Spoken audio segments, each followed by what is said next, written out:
जब भी कोई नई फ़िल्म आती है, तो सबसे पहले उसका ट्रेलर रिलीज़ होता है। सिर्फ़ 2 मिनट का ट्रेलर हम तय कर लेते हैं, फ़िल्म सुपर हिट होगी या फ्लॉप। हमारे संविधान का भी एक ट्रेलर है, जिसे हम प्रस्तावना या प्रिएम्बल कहते हैं। इसमें न्याय है, आज़ादी है, बराबरी है, भाईचारे के बड़े-बड़े वादे हैं। सुनने में ऐसा लगता है, जैसे ये दुनिया का सबसे आदर्श लोकतंत्र हो। लेकिन सवाल तो ये है, अगर ट्रेलर इतना शानदार है, तो असली फ़िल्म में बेरोज़गारी, करप्शन और पेपर लीक, धर्म की राजनीति और पैसों की ताकत जैसे दृश्य क्यों दिखाई देते हैं? आखिर गलती हुई कहाँ है? संविधान में, सिस्टम में या हम लोगों में? आज यथार्थ भाई प्रभाकर पर हम प्रस्तावना के 5 भारी भरकम शब्दों और 3 तरह के न्याय का ऐसा पोस्टमार्टम करेंगे, जो शायद हमारी स्कूलों की किताबों में कभी नहीं पढ़ाया गया। बचपन से स्कूलों की असेंबली में हमें हाथ आगे कराकर रटाया गया। हम भारत के लोग। इसका मतलब है कि इस देश में सबसे बड़ी ताकत जनता है। संविधान को ये शक्ति किसी राजा या भगवान से नहीं मिली, ना ही ये शक्ति किसी विदेशी ताकत से मिली है। ये शक्ति तो हमसे या आपसे मिलती है। क्या वाकई हम भारत के लोग सबसे ताकतवर हैं? चुनाव के दिन एक आम नागरिक को 5 मिनट के लिए ताकत दी जाती है कि वह बटन दबाए, लेकिन जैसे ही उंगली पर स्याही लगती है, हम भारत के लोग फिर से लाइन में लगने वाली, टैक्स भरने वाली और महंगाई की मार झेलने वाली प्रजा बन जाते हैं। नीतियों का फैसला हम भारत के लोग नहीं करते, बल्कि एसी कमरों में बैठे नेता, रसूखदार ब्यूरोक्रेट्स और बड़े बड़े कारपोरेट घराने करते हैं। जनता तो सिर्फ उस फैसलों को चुपचाप सहने के लिए छोड़ दी जाती है। आइए आज हम आप मिलकर संविधान के 5 वादों की असली सच्चाई देखते हैं। पहला, संपूर्ण प्रभुत्व संपन्न। मतलब भारत अपने आंतरिक और बाहरी फैसले लेने के लिए पूरी तरह आजाद है। हम पर किसी दूसरे देश का कोई दबाव नहीं। विदेश नीति के मामले में हम आजाद हैं, लेकिन देश के भीतर क्या सरकारें नीतियां बनाते समय सच में आजाद है, या वो उन चुनावी चंदों के दबाव में फैसले लेती हैं जो बड़े कारपोरेट उन्हें देते हैं? जब नीतियां पैसों और लॉबिंग से तय होने लगे, तो प्रभुत्व जनता का नहीं, पैसों का रह जाता है। दूसरा, समाजवादी। मतलब संपत्ति का विकेंद्रीकरण नहीं होगा। अमीर और गरीब के बीच की खाई मिटाई जाएगी और सबको बराबरी के मौके मिलेंगे। लेकिन भारत का समाजवाद एक बहुत बड़ा मजाक बन चुका है। देश की 40% से ज्यादा संपत्ति सिर्फ 1% अमीरों के पास है। जब एक गरीब आदमी 10 रुपए के साबुन खरीदता है, तो उसे भी उसी रेट से इनडायरेक्ट टैक्स यानी जीएसटी भरना पड़ता है, जिस रेट से एक करोड़पति को। एक तरफ अरबपतियों के करोड़ों के लोन राइट ऑफ कर दिए जाते हैं, दूसरी तरफ एक किसान 50,000 के लोन के लिए फांसी लगा लेता है।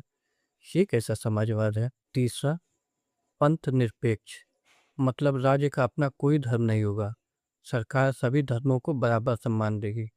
कागजों पर हम सेकुलर हैं, लेकिन चुनाव में टिकट बांटने से लेकर रैलियों के भाषण तक सब कुछ जाति और धर्म के बुरा भाग पर टिका है। हमारे देश की राजनीति बिना धर्म का चश्मा पहने एक कदम नहीं चल सकती। चौथा, लोकतंत्रात्मक। मतलब जनता की सरकार, जनता के लिए, जनता के द्वारा। लेकिन आज का लोकतंत्र पैसे और बाहुबल का लोकतंत्र है। एक आम आदमी, एक पढ़ा लिखा युवा अगर आज चुनाव लड़ना चाहे, तो क्या वो लड़ सकता है?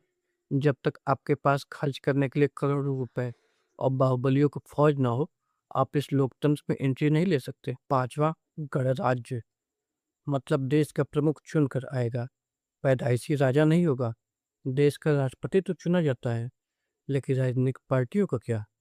देश की लगभग हर छोटी बड़ी पार्टी में परिवारवाद का राज है। बाप के बाद बेटा, बेटे के बाद उसका बेटा। हमने राजा सब तो हटा दिया, लेकिन राजशाही को नए कपड़े पहनाकर लोकतंत्र में बिठा दिया है। प्रस्तावना हमें 3 तरह के न्याय का भी वादा करती है। सामाजिक, आर्थिक और राजनीतिक न्याय।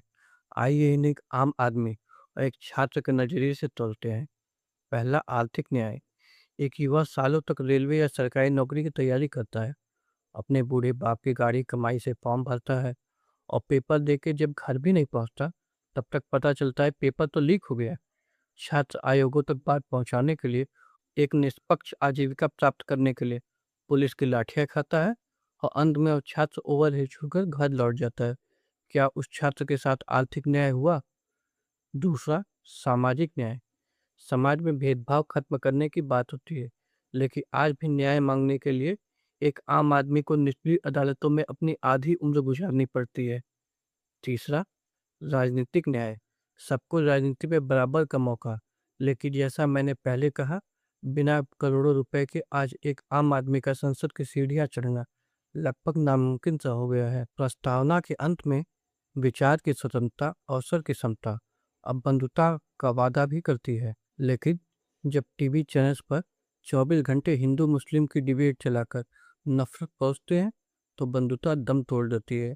और जब नौकरियां अफसोस या घूस से मिलने लगे, तो अवसर की समता एक सफेद झूठ लगने लगता है। दोस्तों, 26 नवंबर 1949 को जब इस संविधान को अपनाया गया था, तो इसके निर्माताओं ने एक बहुत खूबसूरत भारत का सपना देखा था। प्रस्तावना उसी सपने का चेलर है, लेकिन समस्या संविधान में नहीं, उसके चलाने वालों में है। सिस्टम चाहे जितना करप्ट हो गया हो, लेकिन आज कैमरे के सामने खड़े होकर मैं जो ये सवाल पूछ पा रहा हूँ, आप जो इसे बेखौफ होकर सुन पा रहे हैं, वो आज़ादी भी हमें इसी संविधान ने दी है। समस्या वहाँ शुरू होती है जहाँ नागरिक सवाल पूछना छोड़ देता है और सत्ता जवाब देना। शायद इसीलिए प्रस्तावना को सिर्फ रटना नहीं, समझना जरूरी है। ये एक आईना है। जब भी कोई नेता आपके सामने आए, तो उसे इस आईने में तौल कर देखिए, क्या वो सच में समाजवादी, पंथनिरपेक्ष और लोकतांत्रिक है। अगर ये वीडियो आपके दिल तक पहुंचा हो, आपको लगता हो आज कुछ यथार्थ बात हुई है, तो इस वीडियो को अपने दोस्तों, परिवार और खासकर युवाओं के साथ जरूर शेयर करें। नीचे कमेंट करके बताइए कि आपकी नज़र में इस देश की सबसे बड़ी समस्या क्या है, जो प्रस्तावना के वादों को खोखला कर रही है। और ऐसे ही बेबाक और सच्ची बातों को जानने के लिए चैनल को सब्सक्राइब करके बेल आइकन जरूर दबा लें, ताकि हमारी आवाज़ रुकने न पाए। मिलते हैं अगले वीडियो में। जय हिंद, जय भारत।